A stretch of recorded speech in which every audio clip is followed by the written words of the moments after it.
Wars are rarely lost in a single battle. They are lost slowly through exhaustion, erosion, and the collapse of belief. Behind the front lines, far from the drone footage and official briefings, a deeper crisis is unfolding. It is not only about territory or firepower. It is about cohesion, legitimacy, and the human limits of prolonged war. In recent months, a growing number of Ukrainian soldiers have chosen surrender, desertion, or withdrawal, not as an act of betrayal, but as a decision of survival. This phenomenon cannot be explained by cowardice or sudden defeat. It is the result of structural pressures that have been building over time. This analysis explores the less visible dimensions of the conflict: the widening gap between command and frontline units, the transformation of mobilization from voluntary commitment to coercive enforcement, the corrosive impact of corruption and perceived injustice, and the strategic consequences of fighting a war of duration against a patient adversary. By examining these dynamics, we move beyond battlefield maps and tactical updates to understand the real stress points of modern industrial warfare. Because in wars of attrition, the decisive front is not always the one you see on the map, it is the one inside the state itself. One of the most underreported yet structurally dangerous developments within the Ukrainian armed forces is the widening gap between the military command and the soldiers on the ground. This rupture is not ideological, but operational, moral, and deeply human. It emerges not from a lack of patriotism, but from a growing perception that the cost of holding certain positions has become disproportionate to their strategic value. At the tactical level, many frontline units increasingly feel trapped in positions that are already compromised. Defensive lines that were initially designed as temporary buffers have, over time, become symbolic red lines. Soldiers report being ordered to hold terrain even when supply routes are exposed, rotation schedules collapse, and evacuation options disappear. In such conditions, the notion of holding at all costs is no longer perceived as heroism, but as abandonment. This sentiment feeds a powerful and corrosive belief that lives are being spent to preserve narratives rather than to achieve operational advantage. When orders appear disconnected from battlefield realities, discipline erodes not through disobedience, but through quiet resignation. Soldiers begin to calculate survival as a rational variable, not a moral failure. The accusation of cannon fodder management is not merely rhetorical. It reflects a perception that command decisions prioritize the political symbolism of territorial control over the preservation of combat-effective units. In high-attrition environments dominated by artillery and drones, static defense without depth or relief becomes mathematically unsustainable. When this reality is ignored, surrender transforms from a taboo into a survival mechanism. Crucially, this rupture does not manifest as mutiny or open revolt. It appears instead as micro-fractures, delayed compliance, battlefield exhaustion, silent withdrawals, and eventually, localized surrenders.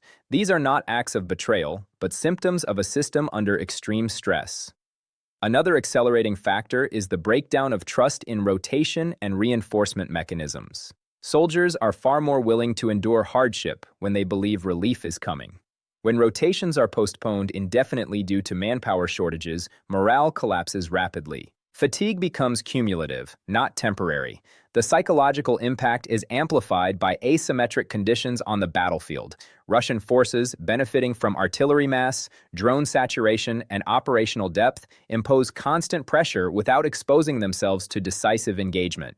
Ukrainian units, by contrast, are often tasked with absorbing this pressure while lacking the means to meaningfully disrupt it. Over time, this imbalance reshapes how soldiers perceive their role, from active defenders to passive targets. In this context, surrender ceases to be a moral collapse. It becomes a calculation made at the intersection of exhaustion, isolation, and perceived abandonment. The command-base rupture is therefore not a collapse of will, but a failure of alignment between strategic intent and human endurance. This fracture, once it reaches a critical threshold, does not require defeat to expand. It grows quietly, invisibly, eroding cohesion from within, long before front lines visibly break. The mobilization crisis and the collapse of legitimacy. Beyond the front lines, Ukraine is facing a crisis that is no longer purely military, but societal: the erosion of legitimacy surrounding its mobilization system. What began in 2022 as a largely voluntary and nationally supported effort has gradually shifted into a coercive framework with profound consequences for morale, cohesion, and state credibility. In the early phases of the war, mobilization benefited from a powerful narrative of national survival. Volunteers came forward not only to defend territory, but to defend identity. That moral capital, however, is finite. As the war settled into a prolonged, high-attrition conflict, the human cost began to outpace the symbolic rewards. The transition from voluntary enlistment to forced conscription marked a decisive turning point. Reports of aggressive recruitment practices, street detentions, medical shortcuts, abuse of authority in enlistment offices have become increasingly common. Whether exaggerated or not, their cumulative effect is corrosive. Mobilization ceases to be perceived as a shared civic duty and instead becomes associated with fear, arbitrariness, and injustice.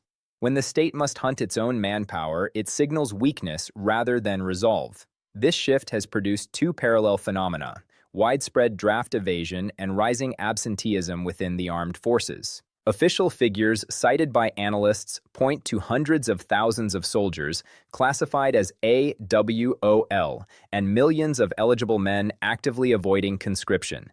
These numbers, regardless of their exact accuracy, reflect a deeper truth. A growing segment of society no longer believes the system is fair, sustainable, or protective of its citizens. Legitimacy is the invisible backbone of mass mobilization. Soldiers are willing to endure extraordinary hardship when they believe sacrifice is evenly distributed and strategically meaningful.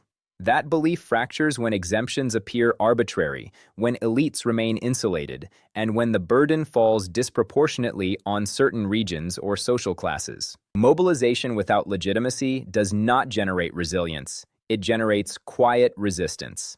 The state's response to manpower shortages has largely been quantitative rather than structural. The focus remains on filling numbers rather than restoring trust. Yet coercion cannot replace motivation. In fact, the more forcefully the system tightens its grip, the more it accelerates avoidance behaviors. Each act of enforcement fuels the perception that survival depends not on service, but on escape. This dynamic also reverberates back to the front.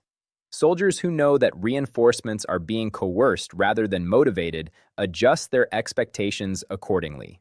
Confidence in relief, rotation, and unit cohesion diminishes. A force sustained by pressure rather than conviction becomes brittle under stress. Strategically, this mobilization crisis constrains Ukraine's options. Offensive operations require not only equipment and planning, but manpower willing to absorb losses. Defensive endurance depends on depth and rotation. Without a socially legitimate mobilization base, both become increasingly difficult to sustain over time. Ultimately, the mobilization crisis is not about numbers alone. It is about the breakdown of the social contract between the state and those it asks to fight. When that contract weakens, the battlefield consequences are inevitable, regardless of external support or battlefield tactics. Corruption, injustice, and the breakdown of trust. If the mobilization crisis weakens Ukraine's manpower base, corruption undermines something even more critical: trust. In prolonged wars of attrition, trust is not a moral luxury. It is an operational necessity. When soldiers lose faith in the fairness and integrity of the system behind them, discipline erodes, motivation collapses, and survival instinct overtakes collective purpose. Multiple corruption scandals linked to defense procurement, logistics contracts, and military administration have severely damaged morale at the front. While soldiers endure artillery fire, drone surveillance, and constant fatigue, reports of inflated contracts, missing equipment, and officials enriching themselves in the rear create a powerful sense of injustice. The perception, whether fully accurate or not, is devastating. Lives are being spent while others profit. This perception matters more than legal nuance. In war, belief shapes behavior. Soldiers are more willing to accept hardship when they believe sacrifices are shared and leadership is accountable. When corruption appears systemic rather than exceptional, it breaks the psychological bond between command and combat units.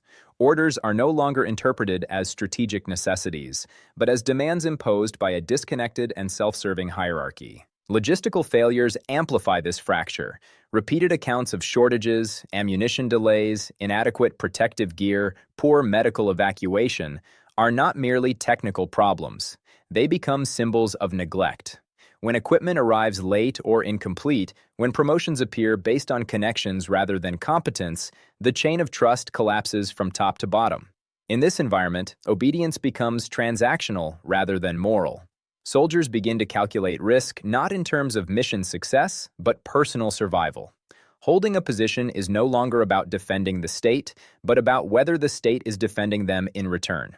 This shift explains why surrender or withdrawal can become a rational choice rather than an act of cowardice. Corruption also distorts command decisions. Officers aware of political expectations or career risks may prioritize symbolic resistance over tactical logic. Holding ground at all costs becomes a way to demonstrate loyalty upward, even when it offers no strategic advantage. For soldiers on the line, this reinforces the belief that they are being used to protect narratives rather than objectives. The damage extends beyond the military sphere. Families at home absorb these stories, fueling resentment and resistance to mobilization. Each scandal compounds the legitimacy crisis described earlier, making recruitment harder and desertion more socially acceptable. Corruption thus acts as a force multiplier, but for collapse, not resilience. From a strategic perspective, this internal erosion benefits the adversary without requiring direct action. Russia does not need to defeat Ukrainian forces outright if mistrust and disillusionment hollow them from within. Every delayed supply, every exposed scandal, every unjust promotion quietly degrades combat effectiveness. In wars of duration, integrity is a weapon. Ukraine's challenge is not merely to fight better, but to govern better under extreme pressure. Without restoring confidence in fairness, accountability, and competence, no amount of external aid or advanced weaponry can fully compensate for the loss of internal cohesion. Strategic consequences, manpower collapse, and moral erosion. The accumulation of fractures described in previous chapters leads to a final and decisive outcome, a strategic weakening that goes far beyond the battlefield. Ukraine's challenge is no longer only territorial or tactical, it is structural. At the center of this erosion lies a growing shortage of infantry and a collapsing moral contract between the state and its population. Manpower scarcity has become a defining constraint. As casualties mount and mobilization resistance increases, units are increasingly stretched beyond sustainable limits. Frontline formations operate under strength, rotations are delayed, and exhausted soldiers remain deployed for months without relief. This creates a vicious cycle. Fatigue lowers combat effectiveness, losses increase, and morale deteriorates further. From an operational standpoint, this shortage creates exploitable gaps. Thinly held sectors are more vulnerable to penetration, especially in a conflict dominated by artillery, drones, and constant pressure. Russian forces do not need dramatic breakthroughs. Incremental advances against overstretched units are sufficient. Each localized collapse forces emergency redeployments, further weakening adjacent sectors. More damaging still is the erosion of the moral contract, the implicit agreement that citizens accept sacrifice in exchange for fairness, protection, and purpose. As mobilization becomes increasingly coercive, this contract fractures. Forced recruitment, aggressive enforcement, and limited transparency fuel resentment rather than unity. The state appears not as a protector, but as an extractor of human resources. This dynamic is strategically corrosive. Coercion may temporarily fill ranks, but it degrades long-term resilience. Soldiers compelled rather than convinced are less willing to take risks, less adaptable under pressure, and more prone to desertion or surrender. The battlefield consequences are cumulative and difficult to reverse. At the societal level, this moral erosion reshapes public perception of the war. What began as an existential struggle increasingly feels, for some segments of the population, like an endless obligation with diminishing returns. Families weigh survival against patriotism, and evasion becomes normalized rather than stigmatized. Once this threshold is crossed, rebuilding national cohesion becomes extraordinarily difficult. For Russia, this represents a strategic advantage that cannot be measured in kilometers gained. By sustaining pressure and imposing a war of duration, Moscow leverages time as a weapon. The objective is not rapid victory, but exhaustion of manpower, of legitimacy, and of belief. Each month, the conflict drags on, the imbalance grows.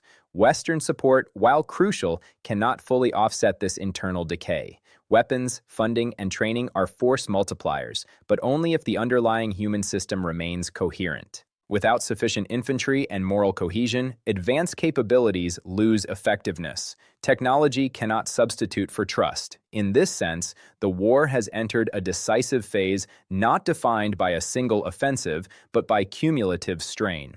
Ukraine's future trajectory will depend less on headline-grabbing deliveries and more on its ability to restore legitimacy, fairness, and credibility at home. As analyst Maxime Termes concludes, the increase in surrenders is not a sudden collapse, but the visible symptom of a deeper structural fracture. In a system perceived as cynical or failing, survival becomes a rational choice, and that reality reshapes the strategic balance of the war.